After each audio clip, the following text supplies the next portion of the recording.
Ohana. We back tonight with the 2025 August issue of Hawaiian.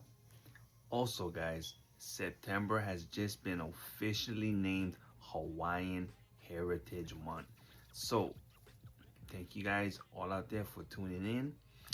Side note, if you guys like the beanie, hop on over to shopcoconutkingdom.com.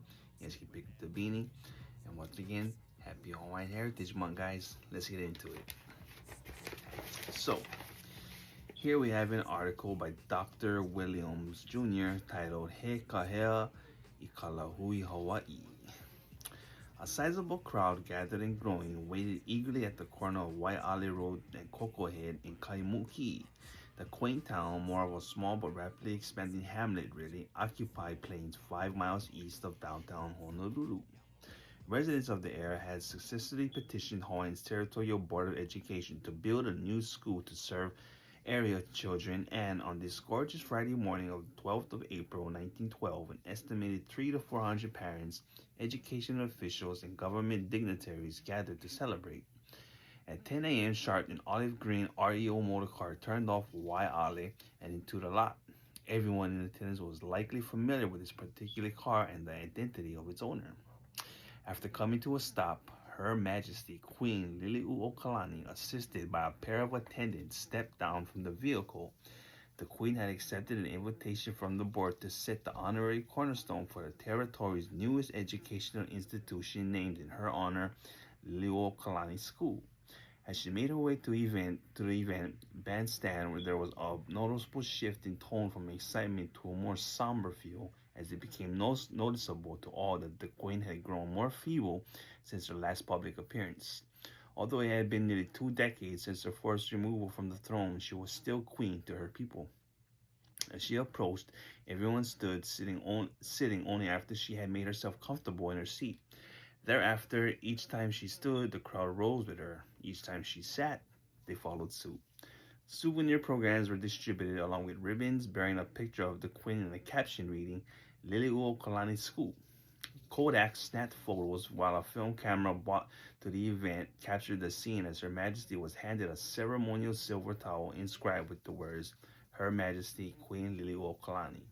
A souvenir of the cornerstone laying of Lili'uokalani School, Kaimuki, on April 12, 1912. The Hawaiian band played a favorite rendition of Hawaii Pone'i, the national anthem of the Hawaiian Kingdom, in her honor. The Queen's participation in the event included more than the ceremonial placing of the cornerstone. Gracious as always, even in her poor state of health, Her Majesty stayed to shake the hands of scores of people in an unscheduled reception. It was well into the early evening when the Queen, one of the last to leave, finally withdrew to her car. Even though the film shot that day has been lost to time and memories of the living fall achingly short, Her Majesty Queen Lili'uokalani managed to leave a profound message, a call to her people that rings of critically relevant today. A time capsule set into the cornerstone contained items placed by Queen Lili'uokalani on the day of April in 1912, items that she intended haumana, or students, 100 years into the future, to discover. What was it that the Queen chose? What message did she deliver so long after her departure? The answer lies inside a tall copper box formerly welded shut that is today part of the collection of the Public Archives of Hawaii. Items placed in the Lili'uokalani School time capsule by Her Majesty herself, Queen Lili'uokalani, was 1. An autographed copy of her translation of the Kumulipo, a cosmic genealogy that records the history of the universe from the dawn of life to the birth of the first Kanaka, or man, and beyond, and explains the relationship of man to the earth and all its creatures. This is the story of Na Kanaka o Iwi, the Hawaiian people. 2. The second item inserted into the time capsule by Her Majesty was an autographed copy of Hawaii's story by the Hawaiian Queen herself. With this narrative, the Queen documents the progressive, proud Lahui Hawaii built and guided by Kanaka o Iwi leaders and the theft of that nation by the United States in 1898. This is the story of the Hawaiian nation. And lastly, in the time capsule, 3. The other item the Queen inserted into the time capsule was a collection of autographed copies of 10 meles she had composed. This music of and about Hawaii touched on places, people, and emotions that were dear to her and so many others.